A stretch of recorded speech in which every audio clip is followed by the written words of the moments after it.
Assalamualaikum everyone, here is Javeria Javed and today I am going to share my new video about accounting। इस video में मैं आपके साथ accounting से related कुछ MCQs शेयर करूँगी। बहुत बेसिक MCQs मैं आपके साथ शेयर कर रही हूँ इस वीडियो में, जिससे आपका जो बेस ऑफ अकाउंटिंग है वो भी स्ट्रॉन्ग होगा और जो भी आपका कॉन्सेप्ट क्लियर नहीं है, जो भी आपको कन्फ्यूजन है रिलेटेड टू अकाउंटिंग, वो भी आपकी क्लियर हो जाएगी। और किस तरह से आप कम टाइम लेते हुए अपने MCQs को सॉल्व कर सकते हैं। मैक्सिमम 15 to 20 MCQs आपके पेपर में आते हैं जो आपको सॉल्व करने होते हैं। टाइम आपके पास कम होता है, तो अगर आपका कॉन्सेप्ट जो है वो क्लियर होगा तो आप आराम से MCQs को सॉल्व कर सकते हैं। फर्स्ट MCQs मैं आपके साथ शेयर कर रही हूँ। Statements prepared by a business to analyze financial position and financial performance of business are called। किसी भी बिज़नेस की फाइनेंशियल पोजीशन या फाइनेंशियल परफॉर्मेंस बताने के लिए हमें किस चीज़ को सामने रखना पड़ता है। यहाँ पे आपके पास 4 ऑप्शंस गिवन है: bank statement, bank reconciliation statement, financial statement या none of them. Bank statement में क्या, अगर मैं आपकी बात करूँ तो बैंक स्टेटमेंट में तो सिर्फ बैंक से रिलेटेड जो भी ट्रांजैक्शंस होती हैं बिज़नेस की, वो कैलकुलेट हो रही होती हैं। बैंक रिकन्सिलेशन में हम बैंक को रिकन्साइल करते हैं, जो भी इसमें मिस्टेक्स वगैरह होती हैं, जो रॉन्गली कभी कभी रिकॉर्ड हो जाता है, हम उसकी करेक्शन करते हैं। फाइनेंशियल स्टेटमेंट में हम बिज़नेस से रिलेटेड जितने भी फाइनेंस मतलब जितने भी कैश के बारे में आप जो बात कर रहे होते हैं, जितने भी फाइनेंशियल ट्रांजैक्शंस होती हैं वो आप रिकॉर्ड कर रहे होते हैं। और अगर आपको फाइनेंशियल पोजीशन बतानी है अपने बिज़नेस की, तो आप आराम से फाइनेंशियल स्टेटमेंट के थ्रू बता सकते हो। फाइनेंशियल स्टेटमेंट में क्या क्या चीज़ें इंक्लूड है? फाइनेंशियल स्टेटमेंट में इंक्लूड है आपकी इनकम स्टेटमेंट और बैलेंस शीट। सेकेंड MCQs मैं आपके साथ शेयर कर रही हूँ। विच of the following statement shows profitability of a business. अगर आपको बिजनेस का प्रॉफिट एंड लॉस डिफाइन करना है कि इस बिजनेस को इस साल प्रॉफिट हुआ है लॉस हुआ है, तो आप किसके थ्रू बताओगे? फर्स्ट ऑप्शन है आपके पास बैंक स्टेटमेंट, सेकेंड आपके पास income statement, bank reconciliation statement या all of above. Bank statement में फिर वही बात आगे का बैंक से रिलेटेड सारी ट्रांजैक्शन परफॉर्म हो रही होती है। इनकम स्टेटमेंट में हमें पता चलता है कि जब हम पूरे साल की इनकम स्टेटमेंट बनाते हैं, इनकम स्टेटमेंट में हम पूरे साल की सेल्स, परचेजेस और सारे एक्सपेंसेस रिकॉर्ड करते हैं। उसके बाद हमें पता चलता है कि बिज़नेस को लॉस हुआ है या गेन हुआ है, तो हम इनकम स्टेटमेंट के थ्रू अपने बिज़नेस की प्रॉफिटेबिलिटी बता सकते हैं। अगर प्रॉफिट हुआ है तो कितना प्रॉफिट हुआ है, और लॉस हुआ है तो कितना लॉस हुआ है। थर्ड MCQs मैं आपके साथ शेयर कर रही हूँ। विच of the following shows financial position of a business. Same बात आ गई है, किस तरह से? अगर आपको फाइनेंशियल पोजीशन या फाइनेंशियल परफॉर्मेंस की बात करूँ, अगर मैं फाइनेंशियल पोजीशन, फाइनेंशियल परफॉर्मेंस अगर आपको बतानी है, तो आप फाइनेंशियल स्टेटमेंट, अगर आपके पास ऑप्शन के मैंने, तो आप फाइनेंशियल स्टेटमेंट में टिक मार्क करेंगे। अगर आपके पास फाइनेंशियल पोजीशन गिवन है कि आपको फाइनेंशियल पोजीशन बतानी है, सिर्फ फाइनेंशियल परफॉर्मेंस पूरी नहीं बताने के प्रॉफिट या लॉस जो भी, तो फिर आपको उसमें बैलेंस शीट पे टिक मार्क करना है, क्योंकि बैलेंस शीट पे हम कैश रिकॉर्ड कर रहे होते हैं और कैश बहुत मेन पर्पज़ है बिज़नेस का, कि आपके पास साल के आखिर में कितना कैश मौजूद है। बेसिकली उससे हमारी फाइनेंशियल पोजीशन पता चलती है। कैश से रिलेटेड जितने भी आइटम्स हैं, प्रीपेड हो गया, आपका उधार हो गया, कितना आपके ऊपर उधार है, क्या आपके पास इन्वेंट्री अभी मौजूद है, एंडिंग इन्वेंट्री क्या मौजूद है, आपके पास क्या फिक्स एसेट है, क्या इक्विपमेंट है, क्या फर्नीचर है, तो उससे आपकी बेसिक फाइनेंशियल पोजीशन पता चलती है। ठीक है, इनकम स्टेटमेंट से सिर्फ आपका प्रॉफिटेबिलिटी पता चलती है कि आपको पूरे साल कितना प्रॉफिट हुआ है, लॉस हुआ है। फाइनेंशियल पोजीशन आपके बैलेंस शीट के थ्रू पता चलेगी। तो अगर ऑप्शन में फाइनेंशियल स्टेटमेंट होगा तो आप फाइनेंशियल स्टेटमेंट में टिक मार्क करेंगे। अगर फाइनेंशियल स्टेटमेंट नहीं होगा, ब्रीफली आपको टॉपिक्स गिवन होंगे, सपोज जैसे यहाँ पे गिवन है income, cash book, balance sheet या बैंक स्टेटमेंट, तो फिर आप यहाँ बैलेंस शीट पे टिक मार्क करेंगे। नंबर 4 मैं आपके साथ पढ़ रही हूँ। A balance sheet discloses the financial position of a business. Balance sheet कब डिस्क्लोज करता है कोई भी बिजनेस? मैंने पहले भी आपके साथ शेयर किया था कि एक डेट फिक्स होती है। कुछ बिजनेस फॉलो करते हैं पीरियड जून टिल जुलाई, मतलब सपोज करिए 2010 के जून में अगर वो financial position, financial year start कर रहा है, तो सेकेंड 2011 के जुलाई में वो एंड करेगा, तो ये 12 मंथ कंप्लीट हो जाते हैं। और कुछ प्रॉपर कैलेंडर फॉलो करते हैं जनवरी टू दिसंबर। ठीक है, अब वो कंपनी पे डिपेंड है कि वो कौन सा कैलेंडर फॉलो करिए, जून टिल जुलाई या जनवरी टिल दिसंबर, होगा पूरे 1 साल बाद ही। ठीक है, तो यहाँ पे जो ऑप्शन है on a certain fix date, एक डेट पहले से फिक्स हो जाती है कि वो कंपनी कौन सा फाइनेंशियल ईयर फॉलो करती है, उसी के मुताबिक जो है वो अपने सारे फाइनेंशियल स्टेटमेंट की बुक्स क्लोज कर देती है और उसकी बैलेंसिंग कर देती है, ताकि पता चल जाए कि क्या हुआ है, प्रॉफिट हुआ है, लॉस हुआ है, ठीक है, और क्या फाइनेंशियल पोजीशन है फर्दर, जो भी इसको पता करना होता है। द ग्रॉस प्रॉफिट अर्न और gross loss suffered by business is shown in, वही वाली बात आ गई कि आपको प्रॉफिट हुआ है लॉस हुआ है, आपको किसके थ्रू पता चलेगा, या आपको इनकम स्टेटमेंट के थ्रू पता चलेगा। किसी भी बिज़नेस की अगर आपको प्रॉफिट या लॉस पता करना है तो आपको इनकम स्टेटमेंट के थ्रू ही पता चलेगा।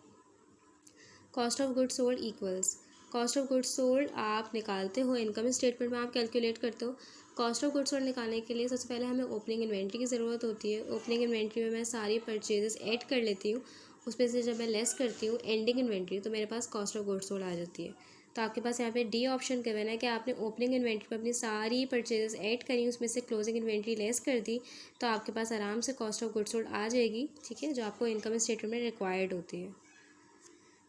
नंबर 7 मैं आपके साथ शेयर करी हूँ net sales equal. Net sales भी आपकी इनकम स्टेटमेंट का पार्ट है। जब आप इनकम स्टेटमेंट स्टार्ट करते हैं तो आपके पास सेल्स गिवन होती हैं, सेल्स रेवेन्यू के हैं या सेल्स गए हैं, कुछ भी कह सकते हैं।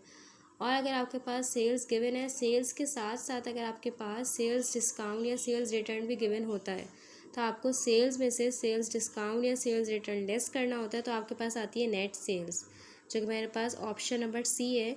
जब मैं सेल्स में से सेल्स रिटर्न या सेल्स डिस्काउंट लेस कर दूँगी तो मेरे पास नेट सेल्स आ जाएंगी। ज़रूरी नहीं है कि ये दोनों चीज़ें गिवन हो, और ये दोनों चीज़ें भी गिवन हो सकती हैं, ठीक है। तो जो भी गिवन होगा वो उसको आपको सेल्स में से लेस करना है, तो आपका नेट सेल्स कैलकुलेट आराम से हो सकता है। नंबर 8 मैं आपके साथ शेयर कर रही हूँ, if the gross profit earn bye Hareem industries is 250। अगर हरीम इंडस्ट्री ने अपनी इनकम स्टेटमेंट कैलकुलेट की है और उसका ग्रॉस प्रॉफिट 2,50,000 आ रहा है and it's net profit is 50,000, then operating expenses are, और उसका नेट प्रॉफिट मतलब ग्रॉस प्रॉफिट के बाद जब मैं ऑपरेटिंग एक्सपेंसेस लेस कर देती हूँ तो मेरी नेट प्रॉफिट आता है, तो वो उसका आ रहा है 50,000। तो अगर इसमें से 50,000 जो है वो नेट प्रॉफिट आ रहा है तो 2 लाख कितने हुए, 2 लाख मेरे क्या हुए, 2 लाख मेरे एक्सपेंसेस हुए। मैं फिर एक्सप्लेन करी, अगर ग्रॉस प्रॉफिट आपका 2,50,000 है और आपका नेट प्रॉफिट 50 आ रहा है तो इसका मतलब ये है कि आपके कितने एक्सपेंसेस होंगे। अगर ग्रॉस प्रॉफिट इतना ज़्यादा था लेकिन नेट प्रॉफिट फिर भी 50 आ रहा है तो बीच में आपके क्या माइनस हुए होंगे, आपके ऑपरेटिंग एक्सपेंसेस माइनस हुए होंगे। वो कितने माइनस हुए होंगे, 2 लाख। जब मैं 250 में से 50,000 लेस करूँगी तो मेरे पास आराम से आंसर आ सकता है 2 lakh. Taswib industries earn a gross profit of ₹4 lakh. Taswib industries का ग्रॉस प्रॉफिट आया 4 lakh and the net profit is 20% of gross profit. और नेट प्रॉफिट भी बताया हुआ, ऊपर अमाउंट गिवन थी लेकिन यहाँ पे परसेंटेज गिवन है। जब आप 4 लाख का 20% निकालोगे तो आपके पास आ जाएगा 80,000। जब आप 4 लाख का 20% निकालोगे तो आपके पास 80,000 आ जाएगा। इट मीन्स 80,000 जो है वो आपकी नेट प्रॉफिट, मैं यहाँ पे लिख देती हूँ 80,000 आपकी नेट प्रॉफिट है। बिल्कुल सेम ऊपर वाला केस है ये कि आपके पास नेट प्रॉफिट गिवन है और आपके पास ग्रॉस प्रॉफिट गिवन है। इट मीन्स जब मैं 4 लाख में से 80,000 लेस करूँगी तो मुझे पता चलेगा कि मेरे एक्सपेंसेस कितने हैं। मेरे एक्सपेंसेस हैं 3,20,000। आराम से आप इस तरह से कैलकुलेशन कर सकते हैं। अगर आपके पास कोई कैलकुलेशन का सवाल आता भी है तो आप आराम से उसको सॉल्व कर सकते हैं। कम टाइम में रफ वर्क करे बगैर, कैलकुलेटर यूज़ करे बगैर आप आराम से इसकी सोल्यूशन कर सकते हैं। नंबर 10 मैं आपके साथ शेयर कर रही हूँ, operating expenses of Hasan company are 1 lakh. Hasan company का ऑपरेटिंग एक्सपेंसेस 1 लाख है, while net profit earn is 150, then gross profit earn by the company is. अगर हसन कंपनी का ऑपरेटिंग एक्सपेंसेस 1 लाख हैं और नेट प्रॉफिट 150 है तो उसके ग्रॉस प्रॉफिट क्या होगा, जाहिर सी बात है जब मैं इन दोनों को ऐड कर दूँगी तो मेरे पास टोटल ग्रॉस प्रॉफिट आ जाएगा। क्योंकि मैं ग्रॉस प्रॉफिट में से लेस करती हूँ तो मुझे पता चलता है कि क्या वैल्यू आ रही है। तो मैं 1 लाख और 150 को प्लस करूँगी तो मेरे पास आएगा 2,50,000 जो कि मेरा ग्रॉस प्रॉफिट होगा। अब आप इस तरह से रिमाइंड भी कर सकते हैं कि 250 में से जब मैं लेस करूँगी ऑपरेटिंग एक्सपेंसेस तो मेरे पास 150 आ जाएगी जो कि मेरी नेट इनकम होगी। अब मैं आपके साथ शेयर करी हूँ 11, operating expenses of Taha company are 2 lakh, while net loss sustain is 60, then gross profit earn by the company is. अगर आपके पास ऑपरेटिंग एक्सपेंसेस अगर आपकी कंपनी के 2 लाख आए, ठीक है, और आपको नेट लॉस हो रहा है 60,000 का, तो फिर अब आपको ये कैलकुलेट करना है कि ग्रॉस प्रॉफिट क्या होगा कि आपको लॉस हो रहा है, ठीक है। इसका मतलब ये है कि आपका ग्रॉस प्रॉफिट होगा 1,40,000 में से, क्योंकि आपको एक्सपेंसेस लेस करना है 2 लाख। जब आप 1,40,000 में से 1,40,000 में से अपने एक्सपेंसेस लेस करेंगे जो कि 2 लाख हैं तो आपके पास आएगी 60,000 जो कि यहाँ पे नेट लॉस गिवन है, ठीक है। तो आपकी ग्रॉस प्रॉफिट क्या होगा, 1,40,000। The excess of gross profit over total operating expenses is called, जब भी आप सारे एक्सपेंसेस लेस कर देते हैं ग्रॉस प्रॉफिट में से, तो आपका क्या कैलकुलेट होता है, आपका नेट प्रॉफिट कैलकुलेट होता है। जब आप ग्रॉस प्रॉफिट, जब आप इनकम स्टेटमेंट में आपके पास बहुत मेन हेड आता है ग्रॉस प्रॉफिट, लेकिन वो हमारा पूरा प्रॉफिट नहीं होता, पूरी तरह उसको प्रॉफिट नहीं कहलाता, वो ग्रॉस प्रॉफिट कहलाता है, क्योंकि अभी तक मैंने उसमें से अपने एक्सपेंसेस लेस नहीं किए होते। जब मैं उसमें से अपने सारे एक्सपेंसेस लेस कर देती हूँ तो मुझे पता चलता है कि मेरे साल के आखिर में नेट लॉस हो रहा है या नेट प्रॉफिट हो रहा है। ठीक है, आप उसको नेट प्रॉफिट भी कह सकते हो, नेट लॉस भी कह सकते हो, नेट इनकम भी कह सकते हो। Number 13, total operating expenses are equal to, total operating expenses किसके इक्वल होते हैं। टोटल ऑपरेटिंग एक्सपेंसेस का मतलब है सारे एक्सपेंसेस की बात कर रहे हो आप, चाहे वो सेलिंग एक्सपेंसेस हो या जनरल एक्सपेंसेस हो या एनी टाइप ऑफ एक्सपेंसेस, वहाँ पे आपको सारे एक्सपेंसेस शो करने होते हैं अपने। तो gross profit minus selling expense, तो ये तो ऑप्शन होगा ही नहीं, सेलिंग एक्सपेंसेस या जनरल एक्सपेंस। सेलिंग एक्सपेंस में जनरल एक्सपेंस लेस नहीं होते, selling expense plus general expense, मतलब हर टाइप के एक्सपेंसेस वहाँ पे कैलकुलेट हो रहे होते हैं टोटल ऑपरेटिंग एक्सपेंस में, जो मैं इनकम स्टेटमेंट में शो करती हूँ। नंबर 40 मैं आपके साथ शेयर कर रही हूँ, the order in which assets and liabilities are shown on balance sheet is called, जिस ऑर्डर में हम एसेट्स और लाइबिलिटीज़ बैलेंस शीट में शो करते हैं उसको वो कहलाती है मार्शलिंग। ठीक है, वो बैलेंसिंग नहीं कहलाती, रिकॉर्डिंग नहीं कहलाती, पोस्टिंग नहीं कहलाती, वो मार्शलिंग कहलाती है। This is very important MCQs कि अगर आपके पास ये ऑप्शन आता है तो आप इस पर टिक करेंगे कि आप जिस ऑर्डर में एसेट्स और लाइबिलिटीज़ बैलेंस शीट में रिकॉर्ड कर रहे होते हो वो मार्शलिंग कहलाती है। Number 15, fix assets are brought in business for, fix asset किस लिए ब्रॉट किए जाते हैं। फिक्स एसेट अगर आप किसी बिजनेस में, सपोज करें अगर आप बिजनेस के पर्पज़ के लिए, फिक्स एसेट मतलब इक्विपमेंट, फर्नीचर, लैंड या any type of fix asset जिसकी लाइफ 1 साल से ज़्यादा की होती है, वो आप बिज़नेस में अगर परचेज़ कर रहे हो, ख़रीद रहे हो, तो वो किस लिए ख़रीद रहे हो, बिज़नेस में यूज़ करने के लिए ख़रीद रहे हो। तो बहुत सिंपल सा आंसर है, रीसेल, बेचने के लिए नहीं, ये आपका बिज़नेस नहीं है कि आप परचेज़ करो उसको आगे बेच दो। ओनर अपने यूज़ के लिए, अपने इस्तेमाल के लिए नहीं ख़रीद रहा होता, वो बिज़नेस यूज़ के लिए ख़रीद रहा होता है। नंबर 17 मैं आपके साथ शेयर करी, which statement is suitable for income statement. कौन सी स्टेटमेंट, मैं आपके साथ चारों स्टेटमेंट शेयर करूँगी, फिर मैं आपको बताऊँगी कौन सी स्टेटमेंट, अगर मैं बात करूँ या कोई आपसे डिस्कस करे कि ये स्टेटमेंट किस लिए, किस वे ऑफ अकाउंटिंग के लिए सूटेबल होता है, आप क्या उसको आंसर करोगे। सबसे फर्स्ट मैं आपके साथ शेयर करी, it shows only profit earn by the business. सिर्फ प्रॉफिट अर्न करने के बारे में अगर मैं बात करूँ तो मैं इनकम स्टेटमेंट की बात नहीं करूँगी, ये गलत स्टेटमेंट है, क्योंकि इनकम स्टेटमेंट से मुझे सिर्फ प्रॉफिट अर्न नहीं पता चलता, मुझे जो लॉस हमने अर्न किया होता है वो भी पता चलता है, या लॉस सफ़र किया होता है। It shows only loss sustained by the business, सिर्फ लॉस का पता नहीं चलता मुझे, ये भी स्टेटमेंट रॉन्ग है। It shows both profit and loss for the business, बिल्कुल ये स्टेटमेंट बिल्कुल ठीक है कि इस इनकम स्टेटमेंट के थ्रू मुझे प्रॉफिट या लॉस, बिजनेस से रिलेटेड दोनों चीज़ें पता चल रही होती हैं कि मेरे बिजनेस से प्रॉफिट किया है या लॉस किया है। It shows assets, liabilities and capital of business, ये तो बिल्कुल भी नहीं हो सकता क्योंकि ये तो बैलेंस शीट का हेड है, क्योंकि बैलेंस शीट में हम लोग ये तीनों चीज़ें शेयर करते हैं।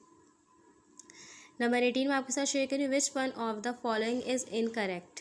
कौन सी स्टेटमेंट आपके पास, ये स्टेटमेंट कुछ शो हो रही है, 4 स्टेटमेंट आपके पास गिवन है, जो स्टेटमेंट इनकरेक्ट है उस पर हम टिक मार्क करेंगे, इनकरेक्ट मतलब सही नहीं है। Balance sheet shows financial position of business, ये स्टेटमेंट बिल्कुल ठीक है। Income statement shows financial performance of business, ये भी ठीक है, फाइनेंशियल परफॉर्मेंस बता रही होती है इनकम स्टेटमेंट, वो फाइनेंशियल पोजीशन बता रही होती है, फाइनेंशियल परफॉर्मेंस बता रही होती है। Loss is equal to excess of expenses over income, ये स्टेटमेंट बिल्कुल ठीक है। लॉस जब ही होता है जब हमारे एक्सपेंसेस बहुत ज़्यादा होते हैं और हमारा ग्रॉस प्रॉफिट कम होता है, ठीक है, तो ये स्टेटमेंट बिल्कुल ठीक है। Profit is equal to excess of expenses over income, ये गलत है। एक्सपेंसेस के ज़्यादा होने का मतलब ये नहीं होता कि आपको प्रॉफिट होगा, एक्सपेंसेस के ज़्यादा होने का मतलब तो ये है कि आपको लॉस होगा, तो ये वाली स्टेटमेंट जो है वो बिल्कुल इनकरेक्ट है, इस पर आप टिक मार्क कर दोगे। Number 19, which of the following best describes an accumulated depreciation. Accumulated depreciation एक ऐसा हेड है जो कि हमारे फिक्स एसेट में, फिक्स एसेट की कॉस्ट में से लेस होता रहता है क्योंकि उसकी वैल्यू गिरती रहती है, तो वो भी मेरे एक तरह से एसेट है, लेकिन वो कौन सा एसेट कहलाता है, एक्सपेंस अकाउंट नहीं, एसेट अकाउंट नहीं, Contra asset account. Contra asset मतलब ये कि जो एक ऐसा एसेट है मेरा जो मुझे उसके बदले मुझे पैसे पे करने पड़ते हैं, ठीक है। मुझे एक एसेट को बचाने के लिए, अपने एक फ़िक्स एसेट को बचाने के लिए, अपने फ़िक्स एसेट पे खर्चा करने के लिए मुझे एक पैसे पे करने पड़ते हैं, तो वो कहलाता है कॉन्ट्रा एसेट अकाउंट। तो अलाउंस फॉर डेप्रिसिएशन आपका कॉन्ट्रा एसेट अकाउंट कहलाता है। Assets which have no market value are called, ऐसा कौन से एसेट होता है जिसकी मार्केट वैल्यू नहीं होती, वो होते हैं फिक्टिटियस एसेट्स, ठीक है। ये मैंने आपके साथ कुछ बेसिक एमसीक्यू शेयर किए। नेक्स्ट वीडियो में मैं आपके साथ कुछ और एमसीक्यू शेयर करूँगी, इससे आपका बेसिक कॉन्सेप्ट भी क्लियर होगा और आपका एमसीक्यू सॉल्व करने में भी आसानी होगी। Thank you so much. अल्लाह हाफिज़। Take care.